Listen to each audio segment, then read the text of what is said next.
سمندر کے درمیان ایک خاندان اپنی کشتی پر چھٹیاں منا رہا ہوتا ہے۔ ماں جولیا تیرنے کے لیے پانی میں کود جاتی ہے۔ آرام کرتے ہوئے اسے کچھ عجیب محسوس ہوتا ہے، لیکن چونکہ آس پاس کچھ نظر نہیں آتا، وہ سوچتی ہے کہ شاید اس کا وہم ہوگا۔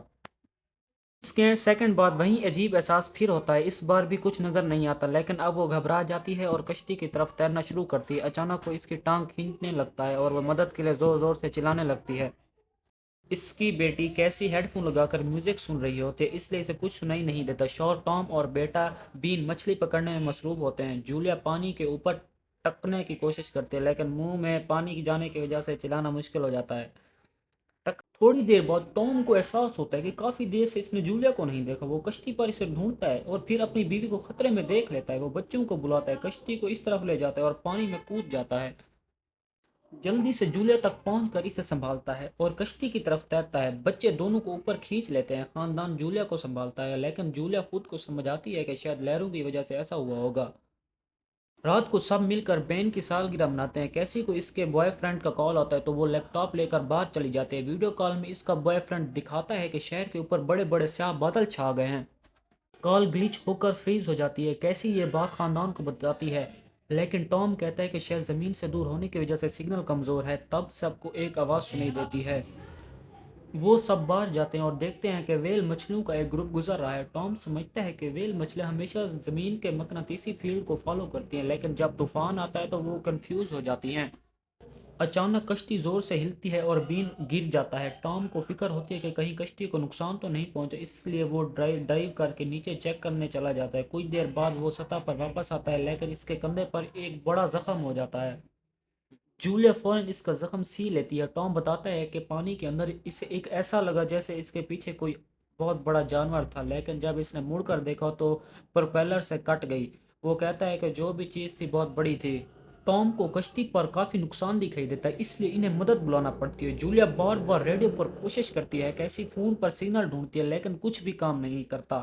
تب کیسی کو ایک عجیب سا جانور دکھائی دیتا ہے اور وہ چلا اٹھتی ہے، لیکن وہ تو بس بین ہوتا ہے جو ماسک پہن کر مذاق کر رہا ہوتا ہے۔ کچھ دیر بعد کشتی پوری طرح بند ہو جاتی ہے اور سمندر کے بین میں بیچ میں پھنس جاتی ہے۔ جولیا ریڈیو میں ایک آواز سنتی ہے، لیکن آواز اتنی خراب ہوتی ہے کہ اسے کچھ سمجھ نہیں آتا۔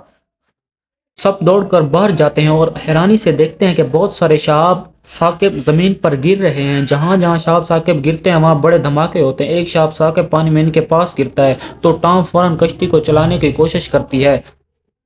ابھی اصل ڈراؤنا خواب شروع ہونے والا ہے۔ رات کو آسمان سے سیٹلائٹس گرتے ہیں اور صبح جب وہ اٹھتے ہیں تو دیکھتے ہیں کہ سمندر غائب ہو چکا ہوتا ہے۔ ان کی کشتی خشکی پر پھنس گئی ہے اور تمام کمیونیکیشن سسٹم فیل ہو چکے ہیں، وہ دنیا سے بالکل کٹ چکے ہیں۔ ٹام کو پتہ چلتا ہے کہ زمین کے مقناطیسی قطب الٹ گئے ہیں اور یہ آخری بار 7 لاکھ سال پہلے ہوا تھا۔ سمندر کا پانی پیچھے ہٹ گیا اور ابھی واپس آئے گا۔ وہ سب مرین کے کیپٹن ناوت سے رابطہ کرتے ہیں، جو بتاتا ہے کہ ان کے پاس صرف کچھ دن ہیں، پولز دوبارہ الٹیں گے اور سمندر واپس آ جائے گا۔ خاندان کو ایک خطرناک آدمی ملتا ہے جو ٹام کو ہارپون سے مار دیتا ہے۔ یہ فلم کا سب سے ڈراؤنا اور جذباتی سین ہے جہاں بچے اپنے باپ کو مرتا ہوا دیکھتے ہیں۔ جولیا اب اکیلی اپنے بچوں کی حفاظت کے لیے لڑتی ہے۔ وہ اس خطرناک آدمی کو مار دیتی ہے، لیکن اب انہیں بڑے کیکڑوں کے حملے کا سامنا کرنا پڑتا ہے۔